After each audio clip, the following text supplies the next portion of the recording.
Hello, everyone, and welcome back to another episode of the long and winding Royal Road.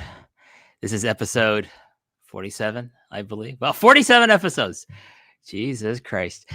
But yeah, my name's WH Park, and ostensibly this show is supposed to be about talking about all Japan pro wrestling in the 1990s. But, you know, we kind of venture out of there. The last episode 46, was with Karen Peterson, and we talked about pro wrestling NOAH. And would you believe, for everyone, today, with my guest today, we're going to talk again about pro wrestling NOAH.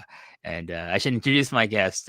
He's from the Grapple podcast, Grapple Spotlight. If I may be so bold as to make this comparison, I say he's the John Pollock of Grapple. It's Benno, everyone.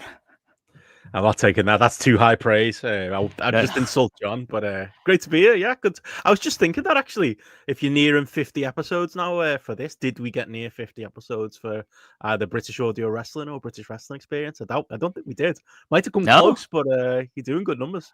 Oh, like you know, it's a popular show from what I've been told. Like, especially within the industry, apparently. British Wrestling Experience wasn't. I'm definitely not within the industry. But we tried. It was distinctly unpopular in the industry if my DMs are anything to go by. But good to be here. Listen, that's what I'm trying to do with Post Perez, is just piss off everyone in the Japanese pro wrestling community. You know what I mean? You're not doing it right. If you're not getting a passive aggressive DM by somebody signed to a low ball contract by a large wrestling company, what are you even doing? Exactly. Why would you even do that? I'm not here to make friends. I'm not here to be. I'm not here to be co-opted. Not here to get flown out to places by promoters or anything like that. Oh, hey, I'll take it though. My promoters? That sounds weird. Well, I've heard of stories. I'll just leave it at that.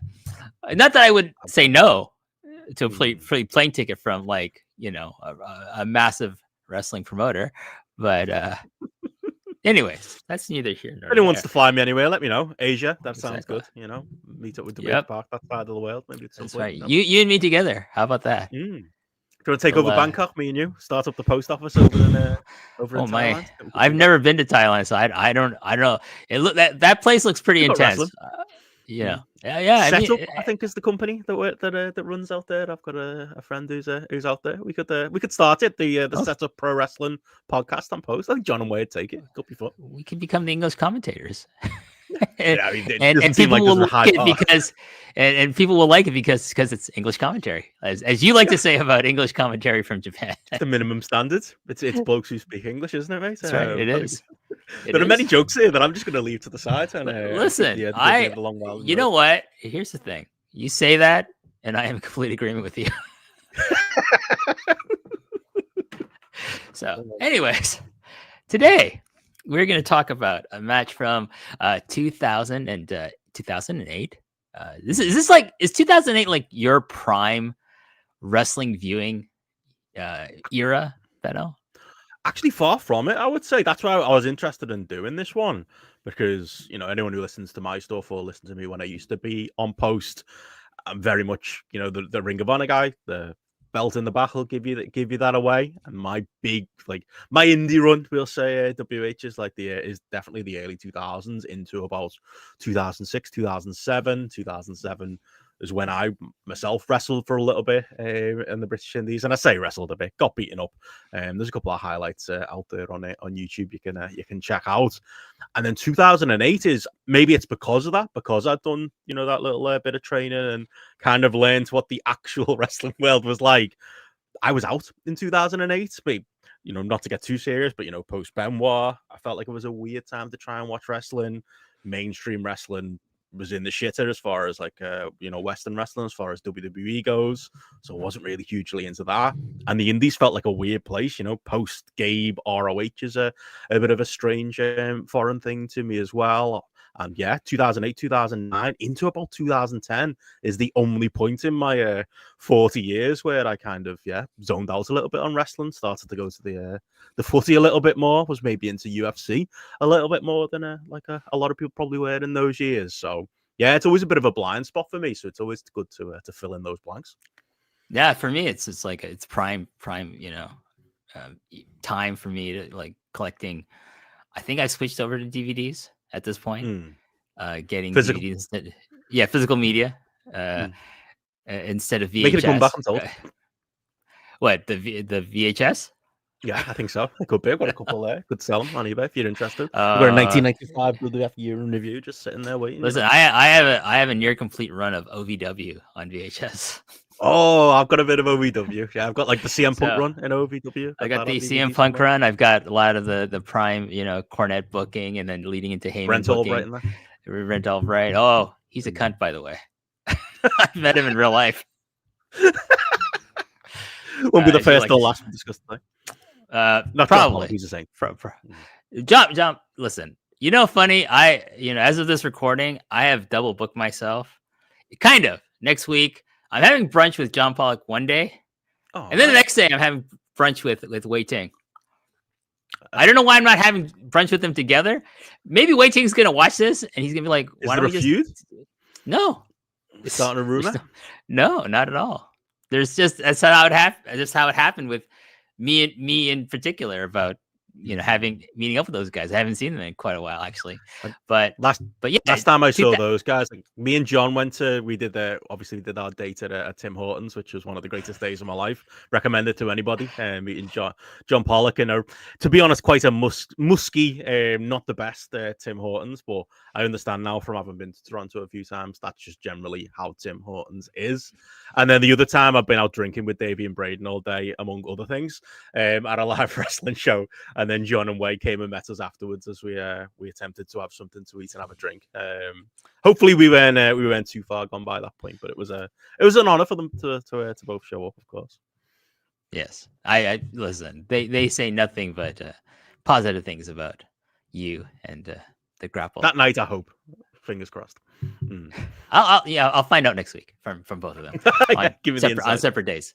But 2008, I am huge into wrestling, both American indie wrestling, Ring of Honor. I think I'm watching every fucking thing out there, like CZW. No, maybe not CZW. IWA Mid-South. I'm still watching that shit. No, I'm watching for the wrestling, but I think by 2008 the wrestling's leaving and like all the good wrestlers are going over to ROH finally. But yes. Were you in Toronto? But also, yes, 2008. I'd be in Toronto still. I don't go back to Japan until 2011. So big time for me. Also, of course, getting tons of stuff from Japan, New Japan, sure, Dragon Gate, and of course, the company we're going to talk about, Pro Wrestling NOAH. And I kind of decided on this match. There's another match I proposed, but you said maybe we should save that for a special occasion, for an anniversary, maybe. Yes. So this is not Benno's last time on the show. He's got at least one more chance to redeem himself as a podcaster in my eyes. But he'll be coming back again after this. I don't care what people say in the comments below, because I don't read the comments below. I don't know if you know that. I don't read the comments below. Say nice things. Say nice things, everyone. But anyways, we're going to look at a match from 2008, October 13th, from Hiroshima. It's going to be someone you're familiar with. I think most people are familiar with. His name is Bryan Danielson. And he is, at this time, the current reigning defending GHC Junior Heavyweight Champion, because even though he doesn't really get that much bigger size-wise in WWE or AEW, it's Japan, and they're very strict about, no, you're a junior. We don't care how good you are. We don't care, like, you've had matches with Morishima and ROH and held your own. You're a junior. So, and the other person that shouldn't be a junior at this point in his career, I feel, is Kenta, and he's the challenger. And both these guys would go on to become, Kenta would become GHC Heavyweight Champion. Kenta would have, unfortunately, a bad run in WWE/NXT. But Bryan Danielson would go on to bigger and better things, money-wise, exposure-wise. And do you think he's retired, Benno? I don't think he's retired. I think he's semi-retired. I think he comes back. I think he works big show. I think he's trying to lay out and kind of sell it, let the depending on when people are listening to this, the summer of mocks, which probably is never going to end, run its course before maybe he comes back, maybe an all-in type thing, or maybe something late in the year. I think he'll just do the dates he wants, and that's kind of always been Bryan's thing, isn't it? He really just wants to go out there and have fun and do the matches that interest him. I think that's probably future plan. That if anyone deserves it, it's Bryan Danielson. But anyways, Bryan Danielson is in ROH at this time. He's a full-time member there. He's wrestling all over the place. But because ROH has a relationship with Pro Wrestling NOAH at this time, he goes over to Japan in 2008 for a tour, teaming with your favorite, Dynamite Kid wannabe and mine, David Richards. But also he does happen to win the GHC Junior Heavyweight title from one Yoshinobu Kanemaru, who's still wrestling or some semblance of wrestling in House of Torture in New Japan Pro Wrestling in 2025. And he wins this title on the ROH Tokyo Summit show from Differ Ariake on September 14th, 2008.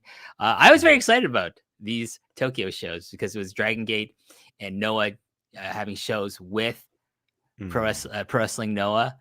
With Ring of Honor, and I think most of those matches on both those shows were really good. Do you remember? Did you watch these shows, Benno? I've seen them since. And obviously, we did a couple of projects over on Grapple, kind of following the one where we followed Danielson's career, and two, the one where we followed Nigel McGuinness's career, like through these tours. And obviously, it is a weird time for me. It's like because like ROH, kind of, we're at the tail end of Gabe, aren't we? And we're at the tail end of kind of what would be the peak era, kind of for me. But it's kind of the era where more people had got on board the ROH train and they were becoming more of a global presence. And like you say, they were doing more stuff with NOAH, and they were doing, the shows over there as well. So yeah, we watched them back. I think we did the Nigel deep cut over on the Grapple Patreon a few months ago and went through all that stuff. And it was like, I almost feel like I got off the ROH train a little bit early and missed some of the more international peak, I would say, during this period, live in the moment. So Bryan wins the JC Junior title from Kanemaru on the Tokyo Summit show at Differ Arcade. He successfully defends this title against Katsuhiko Nakajima in Philadelphia on Glory by Honor 7, which is on September 20th, 2008. And this leads into the match we will talk about today. So he is making his second defense of his title against Kenta, someone he's no stranger with. They have met many, many times in singles and in tag matches, and they're going to be contesting this title at the Hiroshima Green Arena on the NOAH's Autumn Navigation Tour on the Day 5 show, which is, of course, October 13th, 2008. There's attendance of 2,500 people. Very, very, very nice attendance. Something you would see probably at a stacked Cork and Hall show. So I'm sure they are very happy. I'm just going to run through the rest of the card before we get talking about this match. In our opener is Masao Inoue versus Masashi Aoyagi. In a 6-man tag team match, Kotaro Suzuki, Takashi Sugiura, and Yoshinobu Kanemaru take on Akihiko Ito, Ricky Marvin, and Takuma Sano. In a tag team match, Akira Taue and Taiji Ishimori, what an odd pairing that is, take on Gemba Hiranagi and Mohamed Yone. Tag team match, someone from your neck of the woods, two people from your neck of the woods, Doug Williams and Nigel McGuinness teaming, taking on the team of Takeshi Morishima and Yuto Aijima. 6-man tag team match, Akitoshi Saito, Bison Smith, and Superstar Steve. I don't even remember what Superstar Steve looks like. Did they go under any other names? Superstar Steve? Superstar Steve? I don't know. To be honest, I don't care. Apparently Stephen Fender is his real name, according to Facebook. I have no idea who that is. Missouri. Nobody does. He's not a car salesman. Holly race training in St. Louis, Missouri. Superstar Steve and his team took on Atsushi Aoki, Jun Akiyama, and Takeshi Rikio. Of course, our semi-main event, not the main event, Benno. We're not going to talk about the main event. The main event is not Bryan Danielson versus Kenta. This is a semi-main. In fact, our main event is a 6-man tag match, a random 6-man tag match because Japanese wrestling. Ippei Ota Mitsuharu Misawa. Well, there you go. That's why it's the main event. And Naomichi Marufuji taking on the Kensuke office of Katsuhiko Nakajima, Kensuke Sasaki, and Takashi Okita. Misawa doesn't wrestle in nothing but the main event, especially if there's some juniors. Even if it's a title match, he's like, nope, I'm in the main. Bless his heart. R.I.P. When he came to ROH, when he came to Europe, that's pretty much how it goes. I want to talk a little bit about their previous singles matches, Benno, before we get to the match. September 16, 2006, they fight over the ROH World title, which Danielson beats Kenta and retains. Did you watch that match? Of course, Glory by Honor 5, and that's the legendary one where, like you say, Davey Richards as Kenta's young boy at the time. I think that might be the best of their matches. Obviously, I'm sure you're going to mention the Driven match coming up as well, but like, yeah, that was one where there was a point where like Kenta was almost more over in the US, or he was more over in front of those ROH fans. He was perfect. He was like this, this guy was coming in from outside. He was unique and different and had that added credibility of being the next big thing in NOAH, and like could do no wrong in front of the ROH fans. Like the stuff, this match particularly, and obviously where he mixes it up with Loki as well.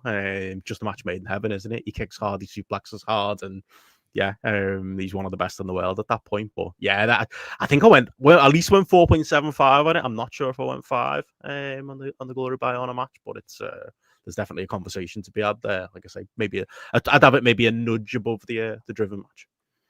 I mean, I'd have to rewatch them, but I do remember like thinking when I saw this match, I was like, okay, Kenta versus Danielson. Oh my God, give it to me.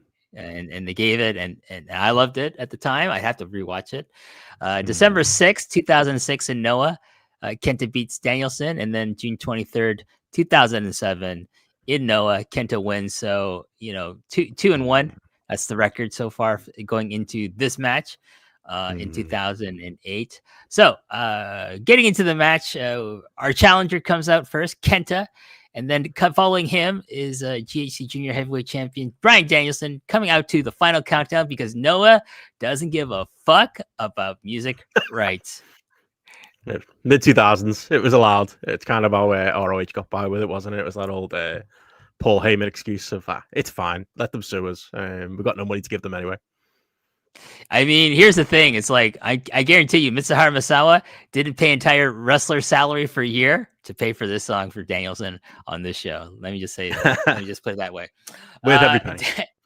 Danielson is out in his sweet-looking long robe with a towel covering his neck. Looks like a prize fighter. I love this look. I love when he's wearing shit like this.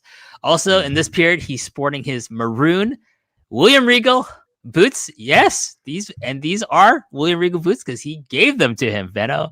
William Regal gave him not only these boots, not only gave him those boots, he gave him his trunks. I don't know if he gave him his trunks. I think they're a little bit, different sizes, these two gentlemen. Yeah, I was going to say, but trunks is a bit weird. If he gave him his trunks and he wore them beforehand, that's weird. It's kind of disgusting even. But anyways. You can only wash them so much, I mean, come on. I would never. You don't wear someone else's underwear. That's essentially what this is. It's weird. I think look-wise, this is peak Danielson though, because it's kind of like I always say this, and the other man who will agree. Maybe 2 years before this, and he kind of had the buzz cut and he was clean shaven. I just see John Pollock whenever I see Danielson, and I don't know whether Pollock could pull off the maroon gear or not, but I just feel like that pure. I say pure baby-facing look, but often healing character in ROH during that period. Danielson has got definitely the look of it. What about the Wizard? What about the Wizard era? The black cloak and all the black tights. I have my favorites. Yeah, I have my favorites. Like there's first time I see Danielson, it's like his tidy whitey period. Not a big fan of that. Right. Not a fan myself, no. I like what I call the Jun Akiyama period where he's wearing blue. Like he's wearing all blue. Right, and his boots are like white with blue trim, and it's like, oh my god, he's just copying Jun Akiyama's gear here. And then there's this look, a junior. Yeah, he looks like a junior who'd be doing well in Japan even before he was. Absolutely. Yes, Yes, this is the period that this is the gear he wears with Curryman to win the IWGP Junior Tag Titles There at you some go. point Yeah. before he goes to Noah. But I was like early beard Danielson, so like there's a point where he has a feud with Homicide in ROH, and like Homicide kind of it's a bit like the Homicide Colt Cabana feud where he makes Danielson go a bit crazy, and they do like a best of 7 series, and Bryan's just growing out his beard, and he kind of looks like the homeless, Daniel Bryan, characters that they had him in doing WWE. But something about it just brings more. He always had personality, he always had charisma. That's always been a misnomer about Danielson, pretty much from day dot. He was a charismatic guy, just not in a WWE charisma way. He was always a good promo. He always projected personality, but it brought more personality out of him. I like that, like homeless Danielson, like 2005 era, feuding with Homicide. That's a good look. I like the maroon look. Because William Regal is such an important part to this man's career as a mentor and trainer. Yeah, but also like I prefer when he's wearing kick pads. I think Danielson is better when he's wearing kick pads, not your typical wrestling boots. So yeah, but fair. it's all the black good. ones especially. It's all good though. So in the crowd, we see one Shuji Kondo, who is with All Japan Pro Wrestling at this time, because they're running some angle where now Michi Marufuji is actually the All Japan Junior Heavyweight Champion, and Shuji Kondo is like, oh, I want that title back, but maybe I'm gonna do some wrestling here in Noah. He doesn't, by the way, just for everyone's education. There's nothing comes out of like his appearance during this match in the crowd. But we start the match. Both men start jockeying for position. Danielson, you could tell early on his strategy when he wants to ground Kenta with limb work, such as using a hammerlock. But Kenta wants to stay on his feet so he can hit Danielson with as many kicks as he can. So one thing I like about this era of junior heavyweight wrestling is that, especially with these guys, with someone like Kenta, and when he's facing someone like Danielson, it is very reminiscent of King's Road style in the 90s, but between heavyweights. But here, the best wrestlers actually happen to be the juniors in Noah in the early 2000s, not the heavyweights per se. But it's an interesting strategy because, like, I like the style that they're going to try to tell like a real fight. They're not here to do wink wink, nudge nudge, ha ha, look, wrestling is fake. We're selling this is fucking real. And so Danielson has a legit strategy. Like, Kenta's a striker, I'm more of a grappler, I'm going to ground him if I can. And Kenta doesn't want that. He wants to stay on his feet because he doesn't want to get into a ground battle with Bryan Danielson. It's just like really smart pro wrestling, and it's great to see it happen like right away in this match. Yeah, I think that's kind of both a work and a shoot, though, as well, isn't it? Because I do think, obviously, Kenta's had many great matches through his career, maybe less so in recent vintage, but I think his better matches are often with guys like, if not specifically, Danielson, because I think Danielson does kind of funnel what's great about Kenta during this period, which is the explosive offense and just the general badassery and coolness of him, and slots it into a more story-based match with a little bit of structure and a little bit more kind of logic. Not that there isn't any logic in Kenta's matches during this period, obviously, but more logic, I think, than what Kenta will want to do. And I feel like you see that battle both in kayfabe and non-kayfabe terms as this match goes on. Danielson hits the ropes and does a sunset flip, and Kenta blocks it and goes to slap the taste out of Bryan's mouth. But Danielson catches Kenta's arm and pulls him down in an armbar. So, like, also the idea, like, Bryan Danielson has scouted all of Kenta's signature asshole moves, like slapping the taste out of your mouth when you're in a prone position. Kenta rolls out of the armbar and goes to try and take Danielson's head off with a vicious kick, but luckily Bryan is able to avoid it. There's a cut in the footage of the match, the version I watched. So next thing I see is that Danielson has Kenta locked in an Indian deathlock, and then he gets out. Kenta gets out of that, but during this time we see a shot of Naomichi Marufuji from the back watching the match, because he's going to challenge the winner of this match, because it's going to be a title versus title match, the All Japan Junior title versus the NOAH GHC Junior Heavyweight Champion. So that's a good subtle storytelling right there. I like that kind of stuff. Kenta rolls off the ground once again, and Danielson decides he's going to utilize his striking game and unloads with Can we say a European uppercut, Benno? Is it okay to say that? We'll go with that. I mean, it's just an uppercut in my part, but I'll go with it. But Kenta retaliates with a forearm to the neck. They go back and forth with this type of exchange until Danielson goes for a backdrop suplex, but Kenta slips out of it, lands on his feet, is able to connect with a kick to the face on a Danielson attempt at a leapfrog. And this is the opening Kenta needed, as he's dazed Danielson long enough to drape him along the top rope, where he unloads with several kicks to the sternum and then goes to the top rope and hits a flying knee drop to the back of Danielson's neck. Now, Kenta's unleashing these repeated kicks to Danielson's chest. And a lot of people don't like this kind of spamming of kicks from Kenta because it's like, oh, doesn't make any sense. No, listen, I don't know if you know your anatomy, Benno, but the sternum connected to the neck. So the neck damage he did earlier, kicking him here really fucking hard, that's really going to fucking hurt over here.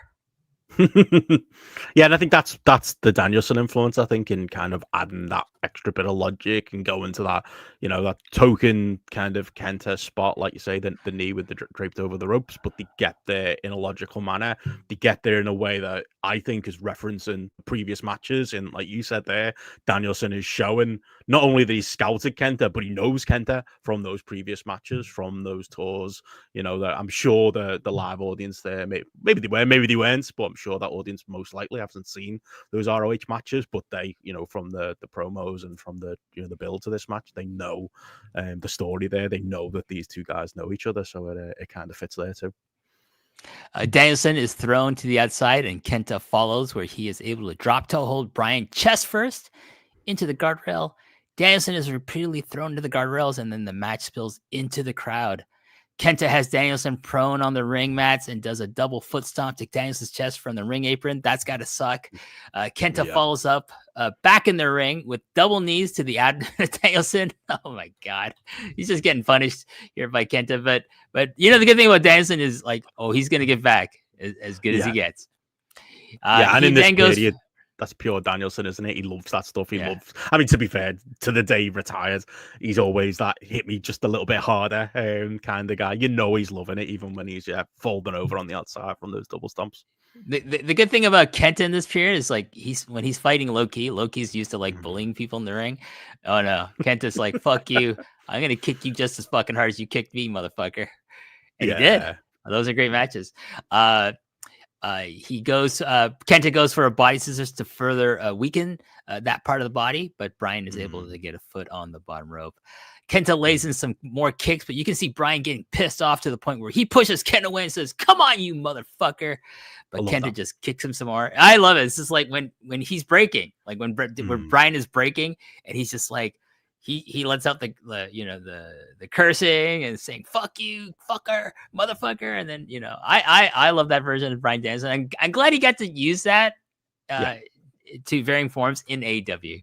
Actually, so it's fun to see him do this with Kenta. Bryan is taking the punishment and using it to fuel his anger for Kenta until he's able to do his trademark running flip off the top turnbuckle. He hits the ropes and is able to land a flying elbow onto Kenta. This is vintage Bryan Danielson, one of his trademark spots. Danielson hits a baseball slide and drives Kenta over the guardrail and into the front row. This allows Bryan to mount the top rope, and he hits a springboard leap from the top onto Kenta, and this fires up the crowd, who had been politely appreciating the match, but they were appreciating it. They weren't really making that much noise, I felt. But at this point now, with this springboard, it's like, okay, it's on, and now this crowd is super engaged, and they will be for the rest of this match. This is why we need the dual English language commentators, WH, to explain to us about the respectful Japanese crowd, because they're being ultra respectful here in the early stages, very clearly. No, there's a clear, I was going to ask your take on it, Danielson's overness in Japan during this period, because I think, very clear, whether the crowd know the spots or not, one, they come up for, like you say, the swearing, and that's, that'll translate in any language in any town, but that gets a big reaction.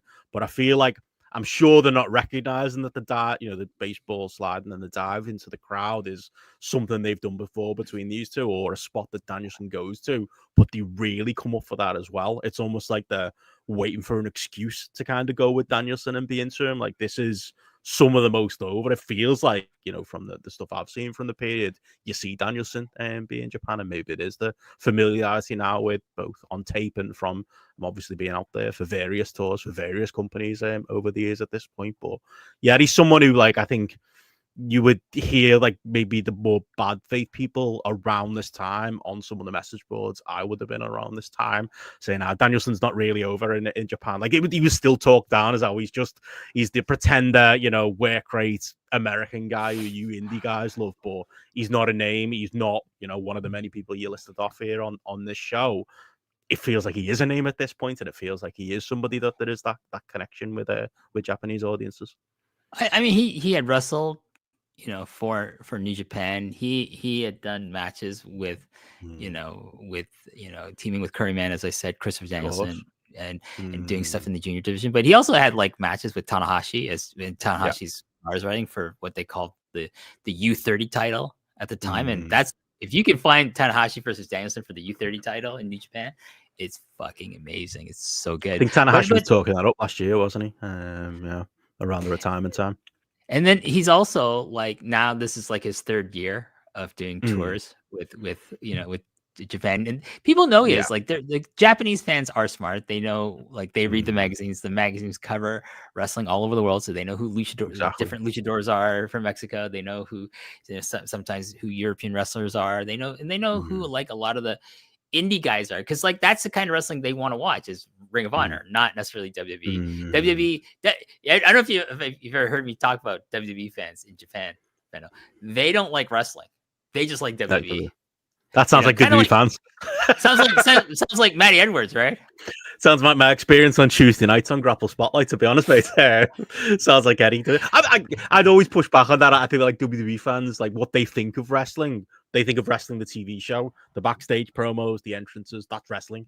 All of it's wrestling, not necessarily the matches being on a higher plane than any of the rest of it, or a lower plane, but on an equal plane with all the other stupid stuff, the backstage promos, the soap opera elements. That's all wrestling to those people. So I can imagine like the Japanese fan base being the same. But I always thought that like during this period, there's someone who was entrenched in the message boards during that period that like, people would try and knock Danielson like, he doesn't really have that credibility. It's kind of it's just something you smart fans think because he didn't have that, big company backing, that he hadn't had that WWE run, that he is a guy who people were saying was the best wrestler in the world from 2002, from pretty much the first time he laced his boots.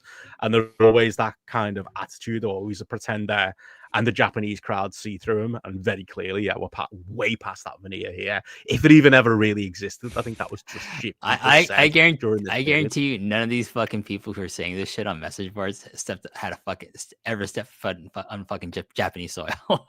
And they pretend now they never said it. That's the interesting thing about it. Like, funny. the history has been rewritten now, I think, and now that it's like, oh no, actually he was always one of the best wrestlers in the world. No, we weren't talking him down just because he was an ROH guy and an American and all of that stuff. That history is usually written by the winners, and I think it has been rewritten. Yeah. So interesting. There's an interesting shot for like you see like other Americans or foreign wrestlers come out to second Danielson in this match. You didn't see them before, but then now they're coming out. So one of them is Bison Smith, and another one is Nigel McGuinness. Spiky hair. Yes, it's great. So I can't remember. Is this before their match in England, where he's like, this is after? So 2006 was the unified match. It's weird because obviously they've been on again, off again, feuding in America. And there's little, points on the Morishima story where you can kind of justify why they'd be together, but it's a bit jarring to see really that McGuinness is in Danielson's corner. Kenta is able to roll back into the ring by the 18 count. Bryan waits for Kenta to get up so he can hit something off the top rope, but Kenta's speed surprises Danielson. He's able to hit a jumping kick and knock Danielson off the top turnbuckle and onto the floor. Kenta hits a kind of a go to sleep, but on the guardrail, not on his knee. He then hits a top rope coup de grace onto a prone Danielson from the top rope. to the floor. And again, like Danielson's just gonna be like, "Oh man, this sucks, but man, I love it. I love it. Kill me some more. Come on, Kenta, do it some more." Danielson also beats the count out at 18. So I was thinking maybe Ghetto booked this match.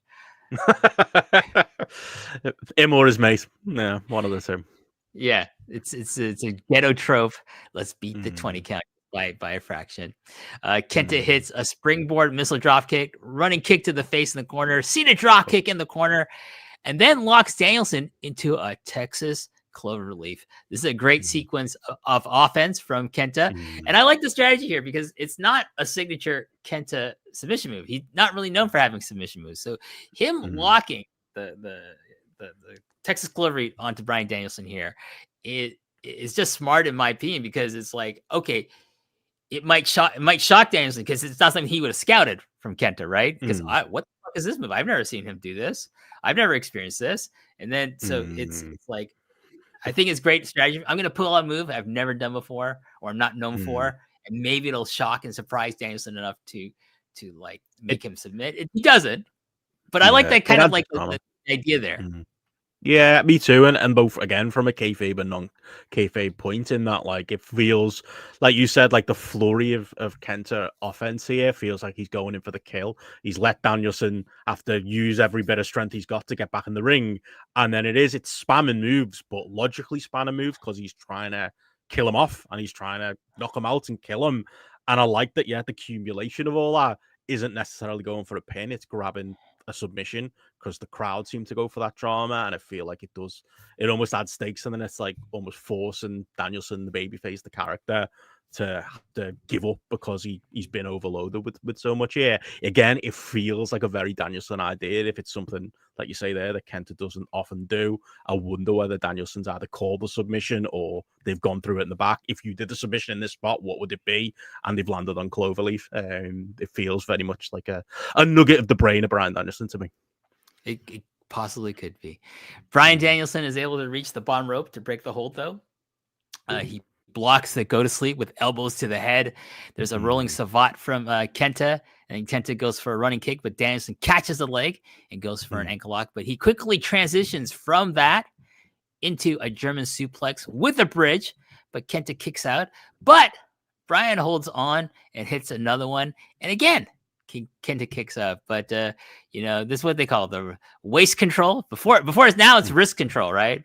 But now the waist control. Bryan maintains his lock onto Kenta's waist and hits a third German suplex, but this time he rolls through and locks in a beautiful bridging pin, and Kenta is barely able to kick out at 2.5 here. I think the bridging pin is something like Bryan Danielson is more known for in recent years, not so much at this point, because like, especially not doing the rolling Germans necessarily either. But I like it. He's like, you know what? These fans, they might remember, Benoit, before, everything. So I'm going to do stuff like that. And then with the bridging pin, that's very much like, I feel that's kind of like, it's a nod to like European wrestlers who work in Japan as well. It's very Danielson. Like, I feel like there's a couple of spots in this match like that you're more used to seeing Danielson do now, or maybe in his WWE run. Like earlier in the match, you mentioned that he does like the run up the ropes kind of jump over spot that he always does now, but it feels maybe a little bit more natural and a little bit more like he's come up with it in the moment. Maybe it's the early stages of that being a spot for him. But you mentioned there, the bridge and all the counters there. That's vintage Danielson. That's vintage. I'm going for the cattle mutilation. That's where I ultimately want to end up. But my opponent's not letting me get there, and he's got 4 or 5 different other things he can turn it into, and uses near falls as well. Like, it's again very much a Danielson trope at this point, in all the positive ways. Kenta then rolls out and locks in an STF on Bryan. Again, not a move he's known for, so Bryan couldn't have scouted beforehand and have a counter ready for it. Kenta maintains control of the arms and hits a beautiful tiger suplex with a bridge for a 2 count. Kenta goes for his strike sequence that leads into the Busaiku knee strike, but this is something that Danielson has scouted, and he's able to time a forearm at the exact moment Kenta would have gone for the knee. Ironically, Benno, Bryan would adopt the Busaiku knee for himself, and for his own use. But unlike CM Punk, Kenta isn't pissed off at him for stealing it. Maybe he was more respectful about it. I don't know. I always felt bad for Kenta in this period though. Yeah, his 2 big spots get stolen by guys who wind up on TV and making it their own move. Maybe it's the fact that and again Punk even keeping the name Go to Sleep as well, rather than I suppose the shortened GTS. So always felt like the added insult as well. That one felt a bit more personal, and it always felt like, didn't it? Yeah, Kenta was trying to build that match with Punk, even down to when. Didn't Punk go to like a New Japan show about 18 months ago, 2 years ago in the US, and Kenta was still trying to build it up, and Punk just no-sold it. I wasn't interested. I would have enjoyed the match. I feel like they should have done. I don't think it would have been any good. That's true. By the time they were both in the same place, yes, and the strengths are both are different, aren't they? Punk's execution's always been, as a big Punk fan, not as strong suit, and obviously it's Kenta's. Both men are down and exhausted. There's a strike exchange. Danielson hits the ropes, but Kenta catches him with a choke and slaps the shit out of him. Danielson catches a kick, throws Kenta down, and hits a running kick to the chest. He then grabs Kenta's arms and proceeds to kick his fucking head in, as he likes to say, for this particular spot. And then Danielson locks in a triangle chokehold. Kenta, being ring aware, knows he's close enough to the ropes to escape. And at this point, you see more of the locker room coming out to watch the match, including one Mitsuharu Misawa. It's like he's not even wrestled yet. He's like, "What? What are you guys talking about this match for? What's the hullabaloo out there?" And then he comes out to watch it. So you're doing something right when the boss man comes out and says, "I'm gonna watch this." And unlike the famous the infamous Sylvester Turkey versus fucking Gallows match where Antonio comes out not to watch the match but to stop it. This sucks. What a sight. Yeah. Go home, lads. Get out. He was so mad. Legit. So, rightfully so. That's a terrible match.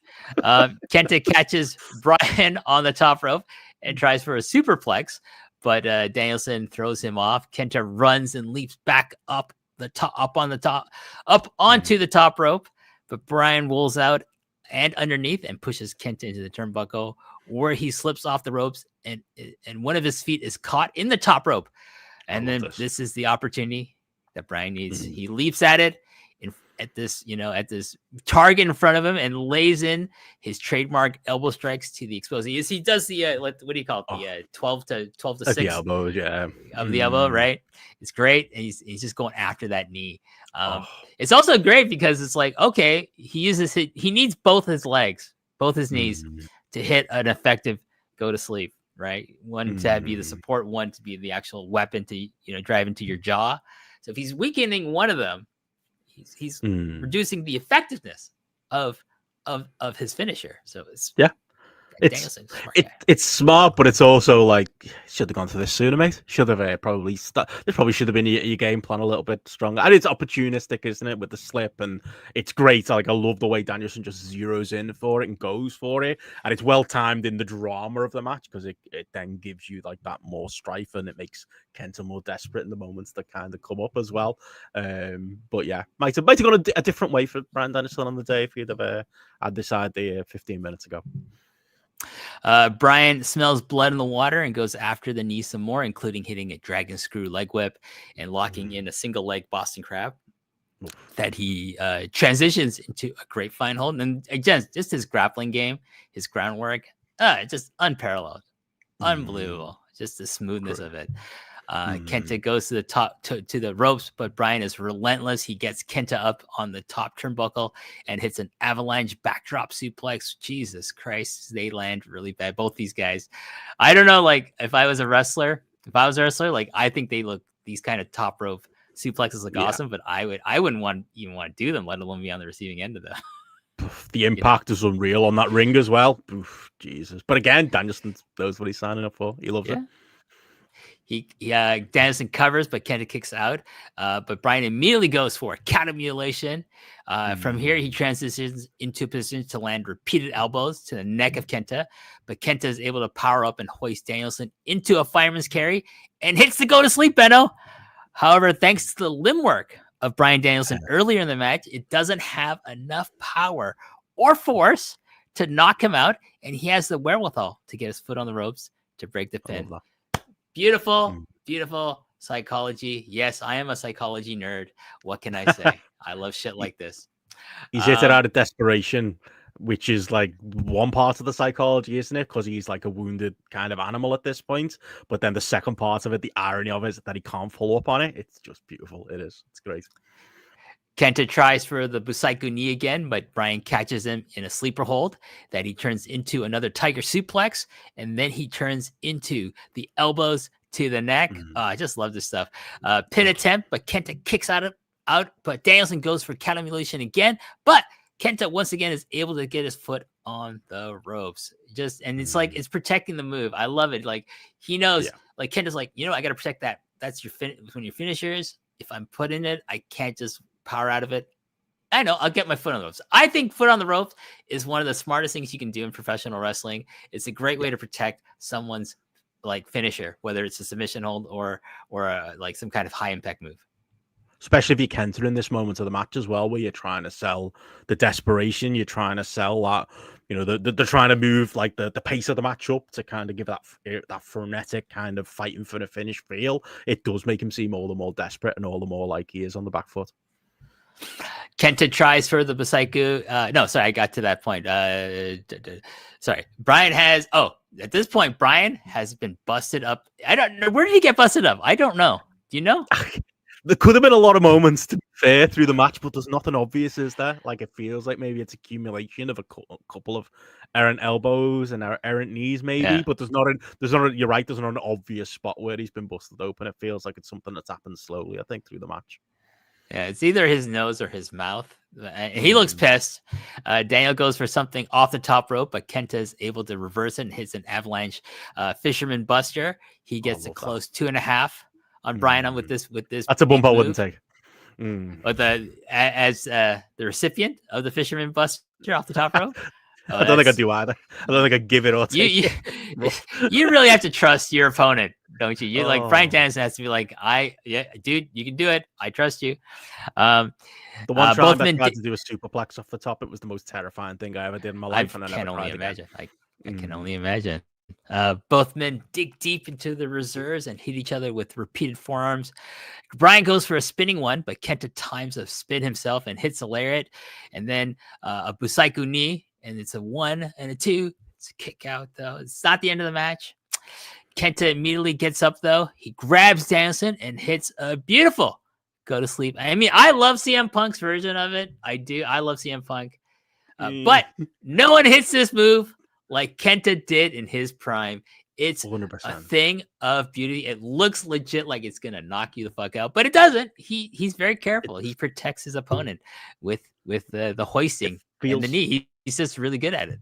It feels with Kenta's one, it's almost like he's letting gravity do the work, and it's a bit of a wacky move. So I'm not saying it's like something you could do in a shoot fight, like a shoot Spanish fly. I saw one of them once in a fake shoot fight at Ambition in WXW, but like it's the most realistic version of the move. It's you're coming this way because of gravity, and then he's hitting you the other way.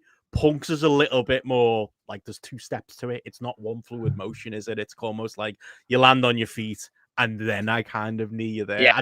To be honest, as much as I'm a Punk fan, don't really love it as Punk's move. It was a cheeky move to steal in the first place as his finish, but it's a shame the better version of it's the one that a lot of people haven't seen. Anaconda Vice, tons of other stuff from other people. But it's okay. I love Phil. So 1, 2, 3. Kenta is your new GHC Junior Heavyweight Champion, and this will be his second reign. Let me just talk about this particular reign. He would have a 121 day title reign from this date in October until February 11th, 2009, with 3 successful defenses. One is the Naomichi Marufuji double title match with the All Japan Junior title on the line. That goes to a 60-minute time limit draw, but again, it's not a loss. And then he would have successful defenses against Eddie Edwards, who's a junior at this time. He's definitely not a junior in the last 5 years, for sure. Wasn't doing his fake man gimmick at that point in his Illuminous green. No, I think he got rid of the dreads. Maybe he might still have the dreadlocks. Not a good look. terrible look for Eddie at this time. And Mm. Kentaro Suzuki, before dropping the title, dropping the GHC Junior title to someone who became one of his big rivals throughout his career, Katsuhiko Nakajima, which took place at Korakuen Hall. A good match. I suggest people, if they want to go seek that out, it's out there in the interwebs, You can as they find it. say. But yeah, I really like this match. I'm gonna have to rewatch the ROH match, the Driven or the Glory. Is it Glory by Honor again? Yeah, Night 2 in 2006. Yeah, I rewatched that one today, and I didn't get a chance to rewatch Driven, but we reviewed it about 4 different times on Grapple, so I feel like I know that match like the back of my hand. It's in the conversation. This one feels more like you said there, with the way the story is told, with the knee stuff with Kenta, which it's a little bit forgotten near the end because it's still Kenta and he still wants to man up and prove how fucking hard and how tough he is. But I think he sells enough that it gives Bryan like the ultimate credibility here. Like, it feels very much like Kenta's come out the other side of a war. Add to that, like you say, the locker room coming out and the importance they kind of pour on this match. Bryan looks incredible in defeat here. It looks like he's, been one of Kenta's hardest fought wins, and winning that belt felt like he earned it the whole way through. So it's kind of a different match than I think the ROH matches where Bryan's the hometown guy and Bryan's the already proven here. It feels like this was like a great capper to Danielson's title run in NOAH, but it almost felt like it gave him even more credibility, I suppose, than he had coming into it, even in loss. So they tell a bit of a different story, but it's still up there really with those matches. It's fantastic because these two just have that chemistry. It's Kenta's execution and eye for great offense and big moments and hard hitting stuff, and Danielson's logic. You put those two things together, and it was always like a match made in heaven. I'm gonna say, if this match happened in Tokyo, particularly say like at Korakuen Hall, or maybe Osaka, or maybe even Fukuoka, which are like super hot wrestling towns, I think the heat would have been higher from the crowd. Yeah. And I think being Korakuen Hall, kind of gives you an extra oomph as a wrestler, especially if you're in a feature match, like a title match of some kind. And usually Korakuen Hall shows are more kind of like the TV shows, like like what we consider the Monday Night Raw or the Wednesday Night Dynamite. That's a Korakuen Hall show, so it's like people work it's booked a little bit better and worked just a little bit harder. I feel like I feel if this match was in Korakuen Hall, as much as I like it, I think it might have been elevated heat wise for sure from the crowd, but like maybe the work would have been. It's also watching something from filmed in Korakuen Hall just hits a little bit differently, at least for me. Sure. And I know, Benno, I do hope when you get a chance to go to Japan, like you got to take in, even if you've got to go watch TJPW live, go see a wrestling show at Korakuen Hall. I know you're a big TJPW fan now, right? So. Of course, my mind's been open this year with the January 5th show. I'll be doing that. That's one of the things. But then I heard that they've got like robot waiters, I think, in some of the restaurants there. So it'll be like a 1 and 2 as far as the two things I'm going to be doing while I'm out there. Well, you need to talk. Denny's, I think, you need to talk to Martin Bushby and ask him about the robot bar he went to. Was this the British bar, or was this a different one? No, this is the robot bar. You better ask Martin about this. Yeah. I don't know. Yeah. One of them ones. Conveyor Belt Sushi Restaurant. I highly recommend, my friend. And but Korakuen Hall, you should go to Korakuen Hall. Get off your bucket list. JP is going to be super, super, super jealous of you if you do that. So yes. It's on the list. But it's on the list. Anyways, great to have the John Pollock of Grapple, Benno, here on this show. That makes JP way. I could see that. They both like Star Wars. They both like Marvel stuff. Kind of the laid back, cooler one. Yeah, I think that works. You think I would say he's more like he's the me of, but you know who the me of Grapple is? It's Matty Edwards. It is. But he doesn't like. It's not like he's like me, except not for Japanese wrestling. But for Randy Orton and Roman Reigns. That's what he's the WH Park, but for Randy Orton and Roman Reigns, not for actually good wrestling. All right. Yeah. That's set then. some point when I'm on my travels this year, we'll set it up so that you, John, Way, and we'll need a fourth who can be the fourth pillar of Grapple, can just take over Grapple for a week. That'd really help out, to be honest. Sure. Sort out the Patreon, Sure. do the weekend show, do a bonus. You could do a mid-week news dump. I reckon you could pull that off. Oh, can I do the St. Patrick's Day news dump in my fake Irish accent? There you go. Yeah, that could work. There you go. I've listened to JP do his father enough for I think I could do good JP Houlihan dad voice on St. Patrick's Day. It's not it's not fucking St. Patrick's Day. It's fucking St. Patrick's Day. What the fuck? Every year we get more complaints over that. Possibly more not for me. Than when JP goes in on certain Japanese wrestling luminaries, but we don't need that controversy. Listen, JP, I know you're watching. When you St. Patty's Day in US State, I love it. But anyways, Benno, where can people find more of your work, my friend? Definitely, yeah. If you wanted to hear us talk more Danielson in Japan, so I was going to say that a surprisingly small number of Danielson singles matches, I would say, in NOAH, but we covered a couple of the other ones in different Bryan Danielson projects that we've done over on Grapple. So patreon.com/grapple, youtube.com/@grapple, where you can get all of that. We tend to be doing retro ROH content pretty much every other couple of months, which is usually because of me. We did the Great Nigel show last year as well. But if you're interested in current wrestling, and who wouldn't be, WH, it's we're in a great time, aren't we, for New Japan, AEW, NOAH, and I suppose WWE. Yeah. You can find Spotlight on Tuesdays where we covered it all. Weekend shows. Can I just, if you listen to Post Perez, if people listen to Post Perez, I assume some there's crossover with this show and the stuff I do with Karen. Karen's the first lady of Grapple. She can be the fourth. She'll be the fourth pillar. There you go. When you stay, there you go. Grapple, she's the Empress of Post Wrestling and the first lady of Grapple. Put her in charge. There you go. But I tend to tell people like, oh, what there's a lot of great wrestling. You can find it. It's not easy anymore in Japan. It's certainly not necessarily from New Japan. But people say, what are the good promotions that you like to watch? I tell them, fuck it, I like watching Sendai Girls because it's fucking easy to watch and the main events are always good. I don't care if like you don't have like a top up and down like must-see matches every fucking match on the card. I just want two good fucking matches and I want to spend less than fucking an hour watching a show. You know what I mean? Yeah, I mean, I feel like that way about most things, TV in general. I didn't know you're a big Sendai Girls fan. We went to the Sendai Girls UK show maybe about 4 years ago, something like that. I'll send you some pictures. Got some great selfies during that one, mate. You'd be impressed. But I was going to say on Karen brings the best out. Karen keeps you on your best behavior, I reckon. It's a bit like when she comes on Grapple stuff, where JP will spend 6 months slagging off New Japan, and then Karen comes on and it's like, yeah, but what you're missing is there's this part of the story and that part of the story, and that's why it makes sense. And then JP is like, oh, it was great, that New Japan show, really enjoyed it. That's the Karen effect. She does the same to me. We're all on our best. We're all on our best behavior. We stop swearing. We stop saying horrible things about Japanese wrestling commentators. We're just lovely blokes. No, I don't stop any of that stuff. If you listen to last month's show, like she didn't stop me from like giving my thoughts about certain commentators in Japan.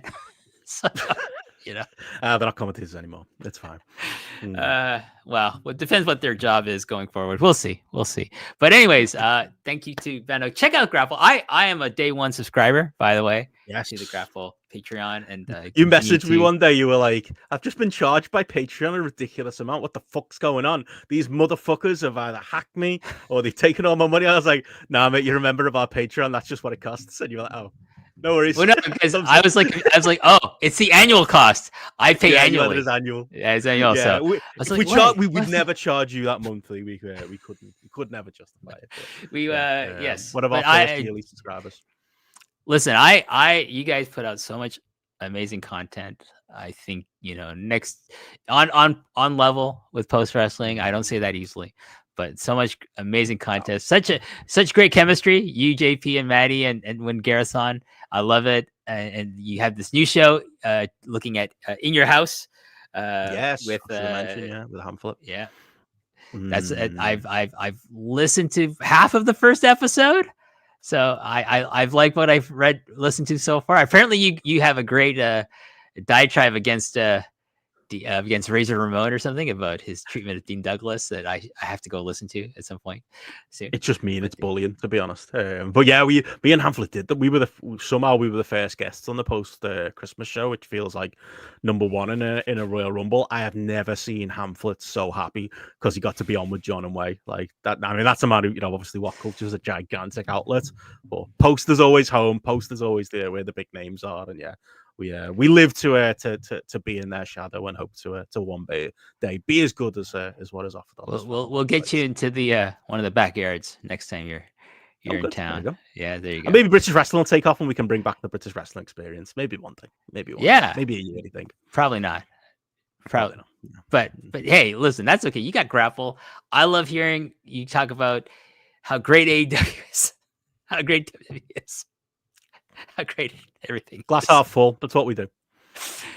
But anyways, you catch me. You can see if you're watching YouTube, Post Perez, Long and Winding Railroad, this show, and of course, MC Later.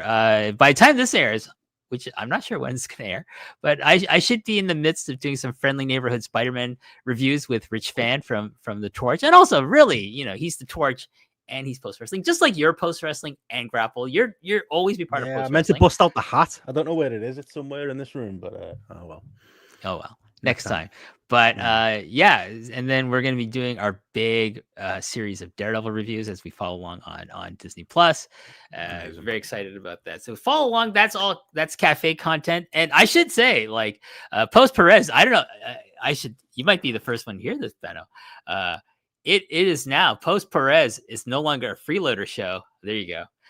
It is now, in quote unquote, from Way, it is premium content. It is now, from March on, it's going to be in the cafe. So you freeloaders of the Post Perez, this will stay a freeloader show. So don't worry, folks. But if you want double your WH, you got to go pay up at the cafe. Patreon.com/Post Wrestling. It's worth it. Tim Hortons will pay for themselves. Talk, all that other good content. I think UFC reviews, SmackDown. It's all at the cafe, baby. It's not expensive. Less than a cup of coffee, especially with the tariffs happening. Incredible. There you go. Anyways, thank you, Benno, for joining me. We'll have you back on maybe in October.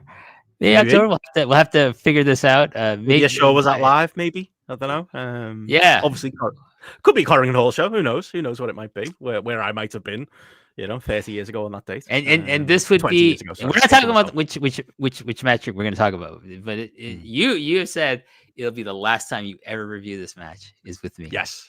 It will, and that probably gives away how many times I've reviewed this match. But yeah, bit of post ProRes / Long Winding World Road history / Grapple history, and I could only do it that one more time, that one last ride with WH Park. Awesome, so that's coming in October. I'm so happy to hear that. Anyways, thank you for supporting Long and Winding Railroad over at chopped-tees.com. And I don't know if the tariffs are going to affect that. If we're getting tariffs, I don't know. Tariffs are the big buzzword in the news these days between Canada and if you're probably a bit safer there. Yeah, I'm not. By the way, I'm going to talk about this with Karen, but I am not flying to the United States anytime soon. Steph feels the same way. Steph was saying the same thing. Like it doesn't feel like it's a good time to do it. Yeah. No, I don't feel safe flying. I'm not so keen on driving or taking a train either, but definitely not flying. The border in general, dealing with that, it's a pain in the ass of the best of times, isn't it? Imagine now, man. But anyways, so maybe that trip out to the UK sounds a lot more promising. We'll take you to Chippy. We're part of the Commonwealth, so we're still good friends, UK and Canada. But anyways, thanks for everyone supporting chopped-tees.com. Grapple's also on chopped-tees.com. Yep. Great, one of these lovely hats. A lot of great merch there. Of course, I'm sporting the Poison Rana stuff. Nice, Braden Davey. It's very comfortable stuff. The best. Love those guys too. All my shows have merchandise on there. Please support and thank you very much if you do. And hey, until next time, I will say goodbye. Good night.